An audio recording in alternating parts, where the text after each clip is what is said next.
যায়েদ বিন সাবিত রাদিয়াল্লাহু তাআলা আনহু নাম শুনেছেন?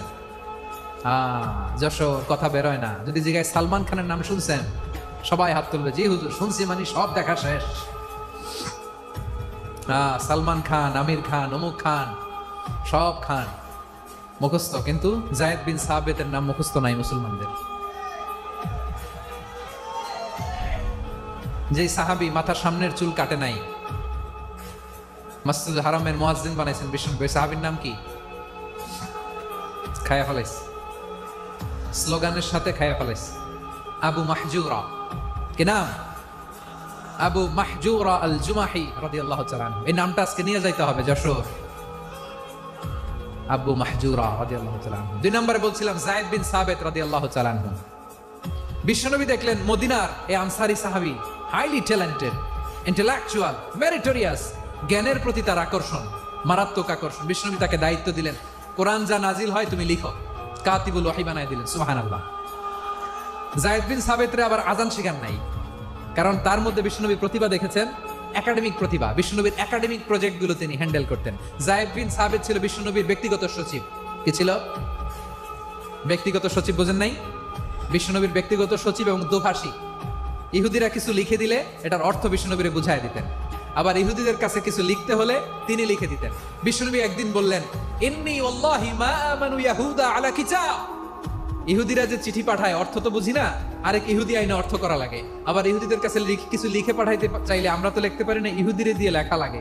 ওরা যে পয়রা শোনায় লিখে দেয়, আমি ওদের বিশ্বাস করি না, আমার নিজের একজন লোক দরকার। বিশ্বনবী এই যায়েদ বিন সাবিতকে চুজ করলেন ল্যাঙ্গুয়েজের জন্য।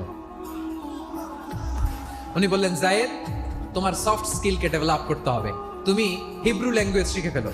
যায়েদ বিন সাবিত বলল, বিশ্বনবীর মোটিভেশন আর ইন্সপিরেশন পেয়ে আমি 15 দিনে ইহুদিদের এই হিব্রু ল্যাঙ্গুয়েজ শিখে ফেললাম। শুধু শিখে ফেললাম না, হাত্তা হাদিয়াতু, even I became master in the language. এই ভাষা আমি পারদর্শী হয়ে গেলাম। এরপর ইহুদিরা চিঠি লিখে পাঠালে আর কোন ইহুদি ডাকা লাগতো না, আমি নবীর এটার অর্থ শুনে পরে বুঝাই দিতাম। আবার ইহুদিদের কাছে চিঠি লেখা লাগলে আমি যায়েদ বিন সাবিত চিঠি লিখে দিতাম। সুবহানাল্লাহ। দেখেন, এত সাহাবীর মধ্য থেকে বিশ্বনবীর একাডেমিক প্রজেক্ট, ব্যক্তিগত সচিব, দোভাষী হিসেবে তিনি যায়েদ বিন সাবিতের মতো তরুণকে নির্বাচিত করেছেন। কেমন ট্যালেন্ট হান্টার ছিল আমার নবী! সুবহানাল্লাহ পড়বেন না? বিশ্বনবীর ইন্তেকালের পরে সাইয়েদনা আবু বকর রাদিয়াল্লাহু তাআলা আনহু যখন খলিফা হয়ে আসলেন, কোরআনকে সংকলনের দায়িত্ব দেয়া লাগবে, কোন সাহাবীকে দিবেন? সব সাহাবারা মিলে পরামর্শ করলেন।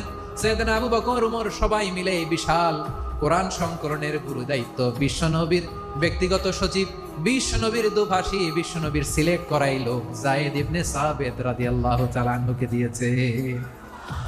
কোরআনের কপি তো আজকে এখানে রাখে নাই। এই যে আজকের যে কোরআন পড়েন, এটা আগে এরকম ছিল না। কোরআন নাজিল হলে সাহাবারা চামড়ার, ওটের চামড়ায় লিখে ফেলতো, ওটের চ্যাপ্টা হাড্ডির মধ্যে লিখে ফেলতো, গাছের গুড়ির মধ্যে লিখে ফেলতো, বিভিন্ন জনের কাছে ছড়ানো ছিটানো ছিল। আবু বকর রাদিয়াল্লাহু তাআলা আনহু একসাথে করলেন, পরবর্তীতে ওসমান রাদিয়াল্লাহু তাআলা আনহু একসাথে করলেন 114 সূরার এখন এই মুসহাফ, এই কম্পাইলেশন, এই কপি আমরা পেয়েছি, যার হিউজ কন্ট্রিবিউশন ছিল। এই পুরো কোরআন কম্পাইলেশনের প্রজেক্ট ম্যানেজার ছিল যায়েদ বিন সাবিত রাদিয়াল্লাহু তাআলা। কোরআন কম্পাইলেশনের প্রজেক্ট ম্যানেজার, দেখেন ওনারে মাথায় হাত দিয়ে আজান শিখায় নাই। সুবহানাল্লাহ কইবেন না? তাহলে প্রথম সাহাবী আবু মাহজুরাকে মুয়াজ্জিন বানাইলেন, যায়েদ বিন সাবিতকে ব্যক্তিগত সচিব আর দোভাষী বানালেন, মুসআব ইবনে উমাইর রাদিয়াল্লাহু তাআলা আনহুকে ইসলামের প্রথম অ্যাম্বাসেডর বানালেন। তাহলে তৃতীয় নাম্বার একজন সাহাবীর নাম বলছি, মুসআব ইবনে উমাইর। মুসআব কি নাম? নামটা কেমন লাগে? এই কয়েকজনের ভাল লাগে, বাকিদের ভাল লাগে না? ভাল লাগে? এই এই আর কয়েকটা মিনিট দেওয়া যাবে না আমাকে আল্লাহর রাস্তে? হ্যাঁ ঠিক আছে, আমি তোমাদেরকে ভালোবাসা দেখাবো, দোয়া করবো, যদি চুপ থাকো, একেবারে চুপ, কষ্ট সহ্য করো, বাকিরা যা সওয়াব পাবে তোমরা ডবল পাবা, যেহেতু কষ্ট বেশি, কিন্তু চুপ। 3 নম্বর সাহাবীর নাম মুসআব। এই ধাক্কাধাক্কি কেন? ধাক্কাধাক্কি কেন রে ভাই?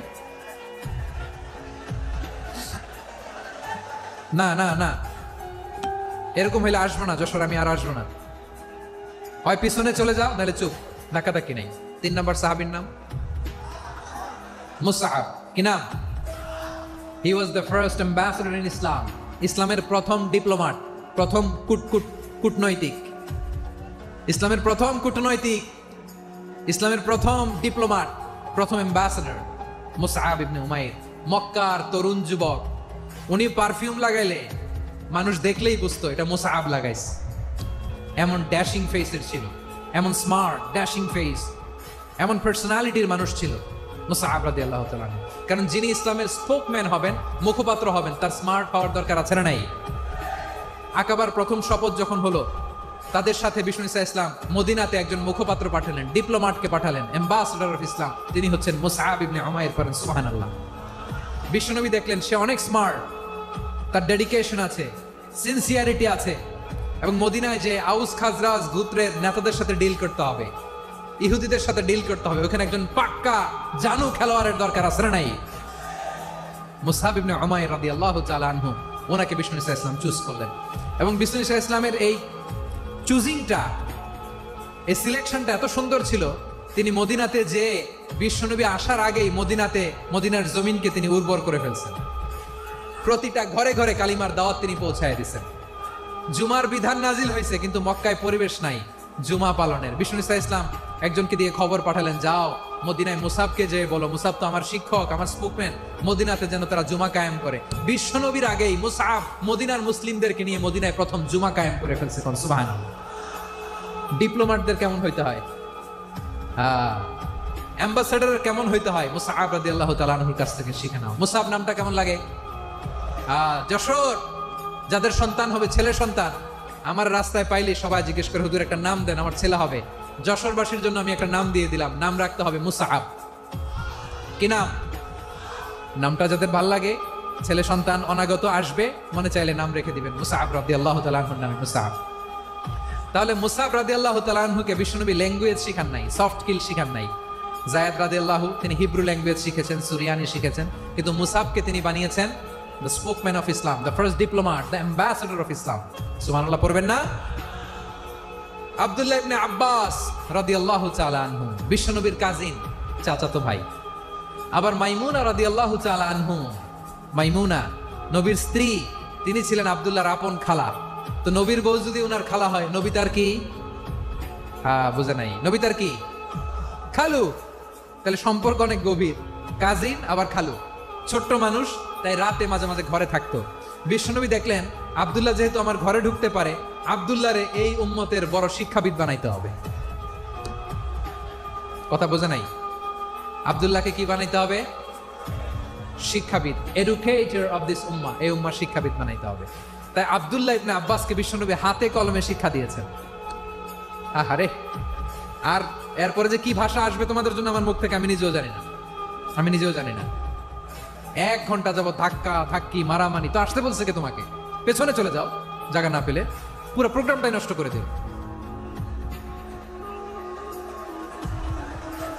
জি, আমার দিকে তাকান, আমি শেষ করে দিচ্ছি। হবে না, ইন্টেলেকচুয়াল আলোচনা এখানে হবে না, আমি বুঝতে পারছি, আমি শেষ করে দিচ্ছি। আব্দুল্লাহ ইবনে আব্বাস রাদিয়াল্লাহু তাআলা আনহু, মনোযোগ দিয়ে কয়েকটা মিনিট শুনুন, আমি এখনই শেষ করে দিচ্ছি।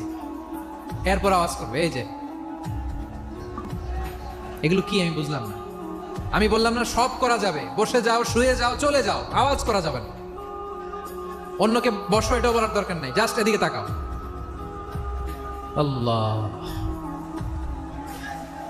আব্দুল্লাহ ইবনে আব্বাস রাদিয়াল্লাহু তাআলা আনহু, ওনাকে বিশ্বনবী হাতে কলমে শিক্ষা দিয়েছেন, যেহেতু উম্মতের শিক্ষাবিদ হবেন, এডুকেটর হবেন। তো বিশ্বনবী রাতে যখন তাহাজ্জুদ পড়তেন, ছোট্ট আব্দুল্লাহ ঘরে থাকতো। বুঝতে পেরেছেন? ছোট্ট মানুষ তো ঘরে থাকতো। তো বিশ্বনবী তাহাজ্জুদের জন্য একবার দাঁড়িয়েছেন, ছোট্ট আব্দুল্লাহ ওযু করে দাঁড়াইছে। আচ্ছা বলেন তো, ইমাম আর মুসল্লি মোট যদি 2 জন হয়, একজন ইমাম একজন মুসল্লি, তো মুসল্লি ইমামের কোন দিকে দাঁড়াবে? ডানে দাঁড়াবে।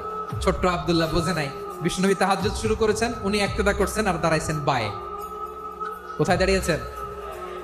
আব্দুল্লাহ বলেন, যখন আমি বায়ে দাঁড়ালাম, আখাযা রাসূলুল্লাহ সাল্লাল্লাহু আলাইহি ওয়াসাল্লাম উযুনি আল ইউমনা ইয়াফতিলুহা, বিশ্বনবী নামাজরত অবস্থায় আমার কান ধরে টেনে আমার ডান দিকে এনে দাঁড় করায় দিলেন। পড়েন সুবহানাল্লাহ।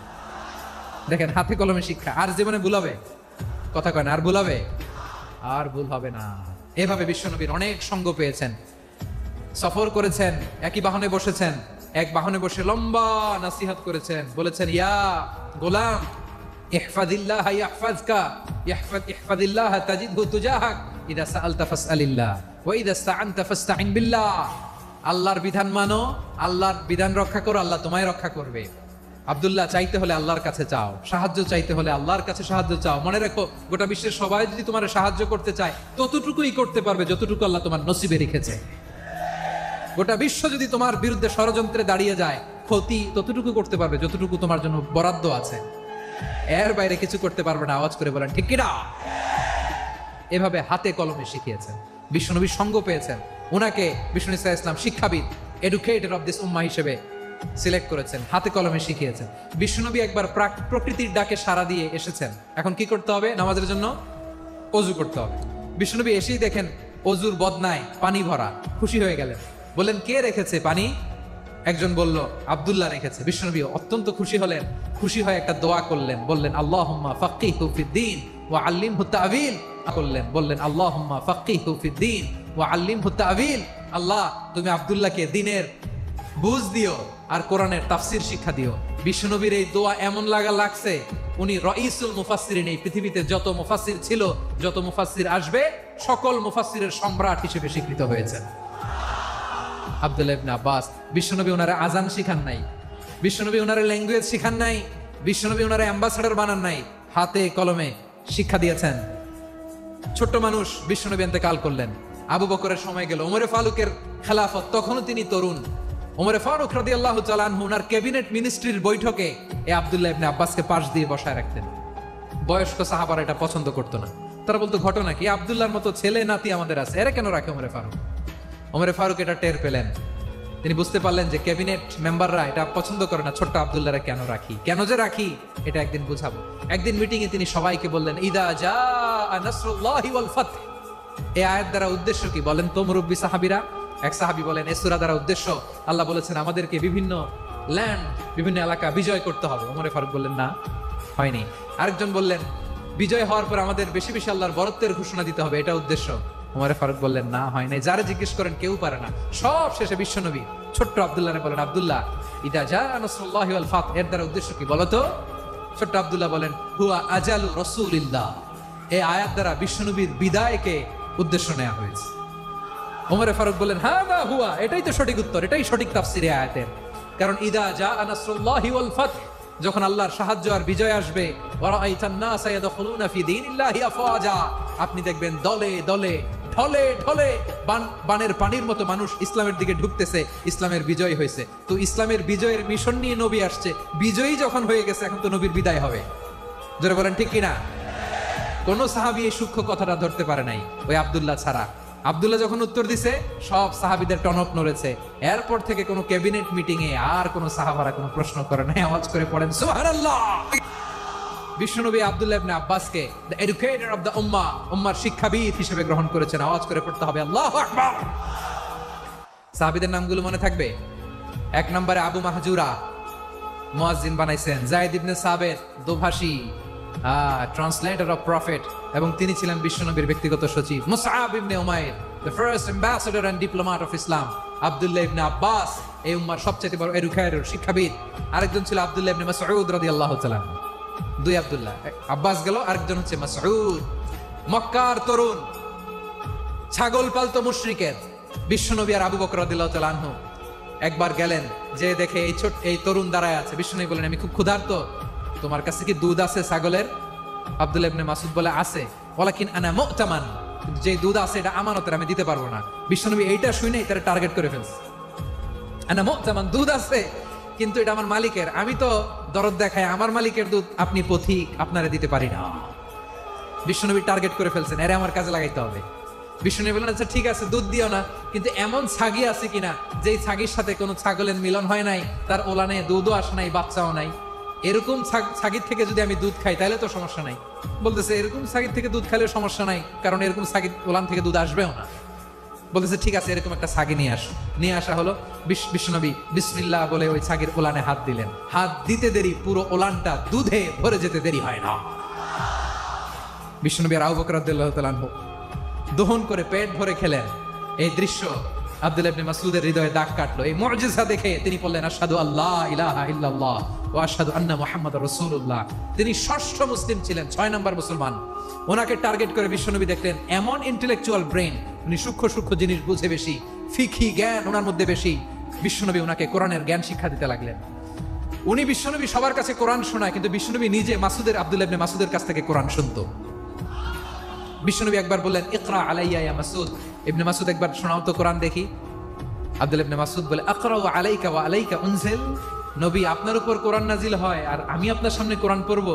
বিশ্বনবী বললেন ইন্নী উহিব্বু আন আসমাআহু মিন গায়রি, আমি নিজে পড়তে যেমনি ভালোবাসি অন্যে পড়ুক আমি শুনবো, এটাও আমি ভালোবাসি। সূরা নিসা তিনি তেলাওয়াত করে শুনিয়েছেন। এমন সূক্ষ্ম সূক্ষ্ম বিষয় বিশ্বনবী উনাকে ধরিয়ে দিয়েছেন। উনি হয়ে গিয়েছেন আব্দুল্লাহ ইবনে আব্বাস, হয়েছেন রাইসুল মুফাসসিরিন, উনি হয়ে গিয়েছেন ফাকিহুল উম্মাহ। ওনার চাইতে বড় ফকিহ এই পৃথিবী আর দেখবে না। চিল্লায় বলেন সুবহানাল্লাহ। উনি বলতেন ওয়াল্লাহি ওয়াল্লাহি ইল্লাযী লা ইলাহা গায়রু মা উনজিলাত সূরাতুন ইল্লা ওয়া আনা আ'লামু আইনা উনজিলাত ওয়া ফীমা উনজিলাত। বিশ্বনবী এমন ভাবে কোরআনের দার্স আমাকে দিয়েছেন, কোরআনে যত সূরা নাজিল হয়েছে, যেখানে নাজিল হোক না কেন আমি জানি এটা কোথায় নাজিল হয়েছে এবং কোন প্রেক্ষাপটে নাজিল হয়েছে। এমন একটা সূরা নাই যে সূরার কোথায় নাজিল হয়েছে আমি মাসুদের জানা নাই, কোন প্রেক্ষাপটে নাজিল হয়েছে আমার জানা নাই। এরকম ঘটবে না। চিল্লায় বলেন আল্লাহু আকবার। এই আব্দুল্লাহ ইবনে মাসউদ রাদিয়াল্লাহু তাআলা আনহু ওমর ফারুকের সময় কুফার চিফ জাস্টিস ছিলেন। কুফা নগরের চিফ জাস্টিস। চিফ জাস্টিস বোঝেন নাই? বিচারপতি। কি ছিলেন? সবাই বলে নাই কি ছিলেন? বিচারপতি ছিলেন। এবং ওনার যে ফিকহি জ্ঞানের ধারা, এটাই আলকামা, ইব্রাহিম আন-নাখাই, হাম্মাদ ইবনে সুলাইমান হয়ে ইমাম আবু হানিফা পর্যন্ত পৌঁছেছে। এবং ওনার ফিকহি জ্ঞানের ধারাই হানাফি মাযহাবে অ্যাকসেপ্ট হয়েছে। আজও এগুলো হানাফি মাযহাবে চর্চিত হয়। হানাফি মাযহাবের সব ফিক আব্দুল্লাহ ইবনে মাসউদের ফিকহি জ্ঞানের ধারা থেকে নেওয়া হয়েছে। চিল্লায় পড়েন সুবহানাল্লাহ।